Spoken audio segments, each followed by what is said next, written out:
Hey, what's up, everybody? Just wanted to welcome you back to another video from Monterey Sports Cards here.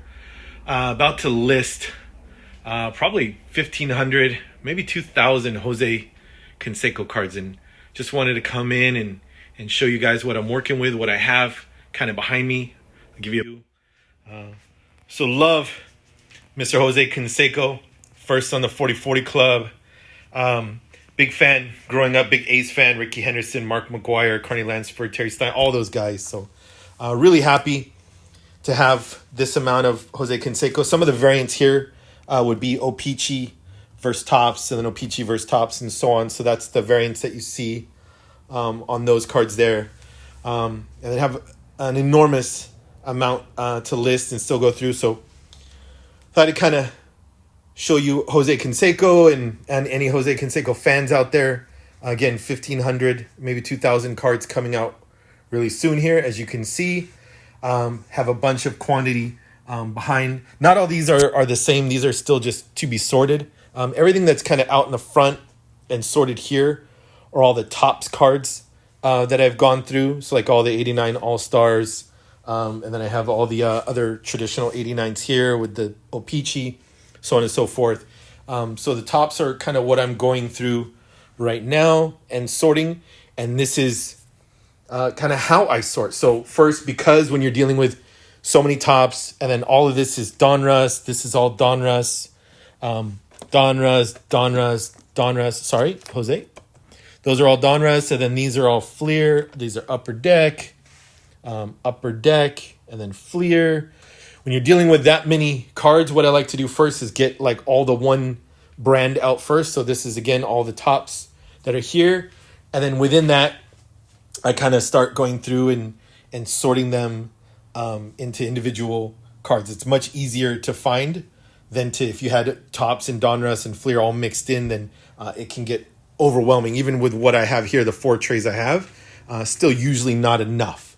Then what I do, I've kind of left a few, right? So like these are variants. They're very close, but these are different, right? You can see that has the virtual gallery there. Make sure, where this one does not, right? And then here shows 86 Topps. So what I normally do when I'm first starting, and I left this one alone so you can kind of see how the process got to here, where the stadium clubs get separated and all these other ones get separated. What happens is when I come to these cards here, I put all the 86 together, but if you look through, these will be all traditional 86 Topps. These are all 86 Topps. And then I actually have some reprints or some archives that go in there. And so once I'm done putting all the like cards together, then these will then get separated from the regular 86 Topps. And then these get separated out. And then beyond that, I have even like the chrome variant will get separated beyond that. So then I'll have the 3 variations here of that. And then those 3 will get spread out into their own.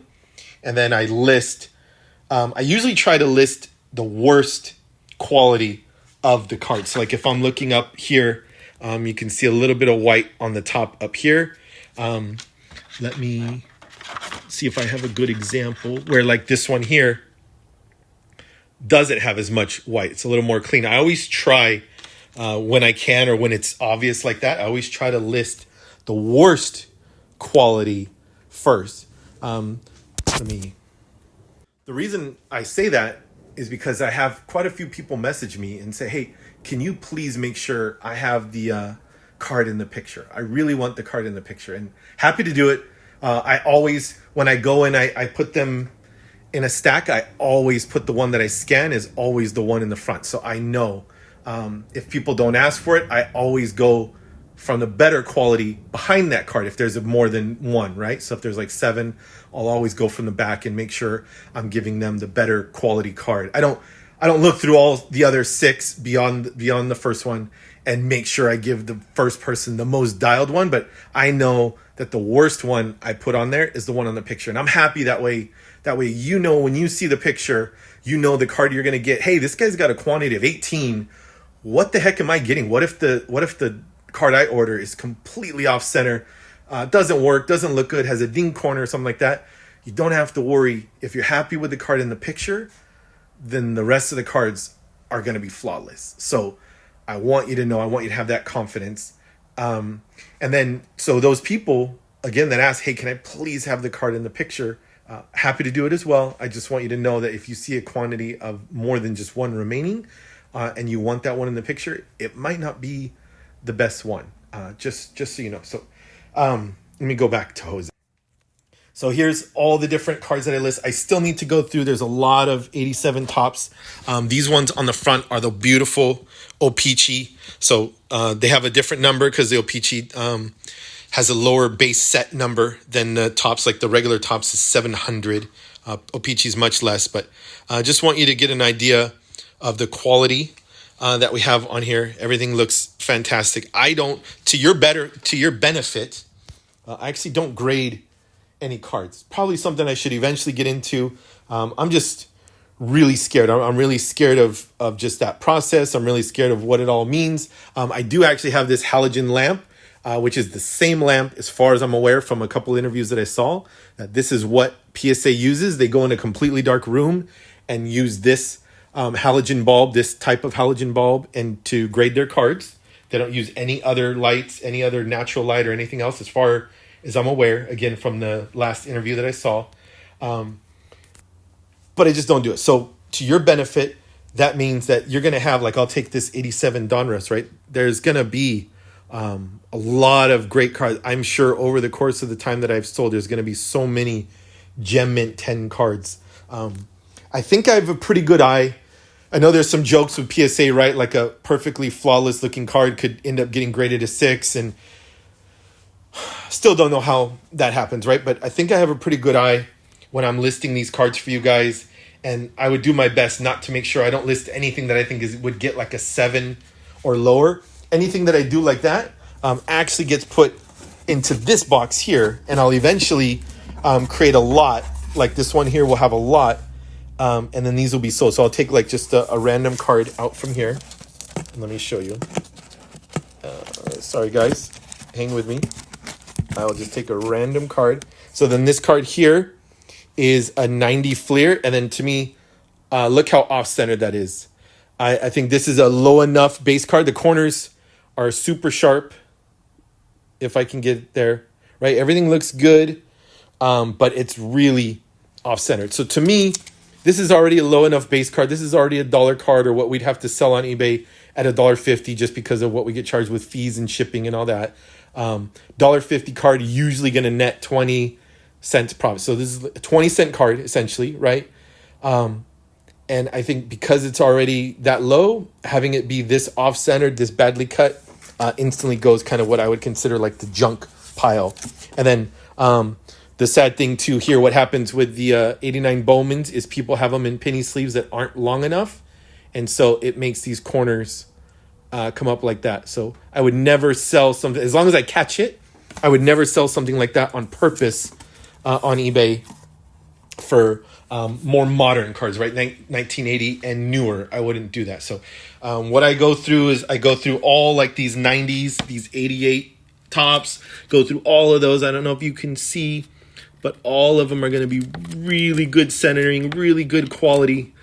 Everything, the 90 tops here, everything is going to be really good. So actually, like I see this one here. Let's take a look. So I don't think I would sell this one. I can see a little bit more here. And so I would catch it when I'm catching the quantities. I would not sell this one. So then this one would go into my junk pile. It's probably perfectly okay. Anybody buying it would probably expect to have a little bit of discrepancy. But if I just notice it before I can get it on the chopping block and get it out there to eBay, I'm happy selling the 10 or 15 that I have in absolutely fantastic quality. I don't need to make 10 more cents on that card and have somebody get a slightly more mediocre card. So really need to find a way to land that message with everybody and to make sure they know I'm looking out for you. I have your best interest in mind every time I ship cards. If you ever buy cards from me, you're a viewer, and you're not happy with the card, I'm just going to refund it right away. I'd rather you have the card and donate to a kid or use it, do whatever you want. I'm not here to make the money. I just want to hang out with you guys. I just want to deal with sports cards, buy and sell and trade. I'm not trying to make $1 million out of here, and I'm certainly not trying to make a profit off of you. I just want to get you the right card at the right condition that you expect, and I want you to know every time you come back to shop with Monterey Sports Cards, you're going to have a fantastic card. And like I said, just to reiterate one last time, always going to do my best to make sure that the picture on the auction is the worst conditioned one, and so you can get an idea. Shouldn't be that bad anyway, but I always try. And then if you happen to notice, I don't know if I could grab it in a quick enough time here, but I have a couple of cards that I'd already pulled out for Jose, where if they're kind of old enough or they're like the classic cards. Yeah, sorry guys, I wish I had it here. I wish I was a little more prepared, but long story short, if there's a card that's kind of a little bit more rare or a little bit older, like the Jose Canseco Star cards or some of his older classic ones with the green border, if I have more than one of those, I'm still going to list them if I think they're kind of rare enough, and kind of just let you guys know in the listing that the quality is maybe not so good, and kind of price it that way as well, and kind of give a significant discount on the price for those. And then so if you go through and you see, hey, he's got 3 1990 classic Jose Cansecos here, they're all the same card, or all, all the same year and make and all that. The reason they're listed individually is because I'm not comfortable putting them as just a quantity of 3 and kind of having somebody have a crapshoot of what they might get. I want you to have 3 individual listings, and you guys can decide of the 3 which one you'd like to buy. So if you see those on the Monterey shop, then that's exactly why. But thank you for listening. Thank you for watching. I love you guys. If you guys have any comments or questions about Jose or anything else, I had a Michael Jordan one earlier. Would love to hear from you. If you'd like to see another player featured or listed like this, I just did Derek Jeter, Barry Bonds, King Griffey Jr. I did Alex Rodriguez, Bryce Harper. I just did like 2,000 of each of those guys. Maybe 1,000 of each of those guys. And I'm kind of sad I didn't do this. So hopefully if you like this kind of video, I can kind of do it for you more in the future, give you an idea of what's being listed, what's out there. I'm going to stop now. Thank you guys so much for watching. Any questions, any comments, please feel free. And if you buy from me, if you buy from the video onto the eBay store, Monterey Sports Cards, please let me know. Please leave a note. I'd love to hear from you. I'd love to see if anybody's buying from YouTube onto eBay. I'd love to hear from you guys. So thank you so much, and have a wonderful day.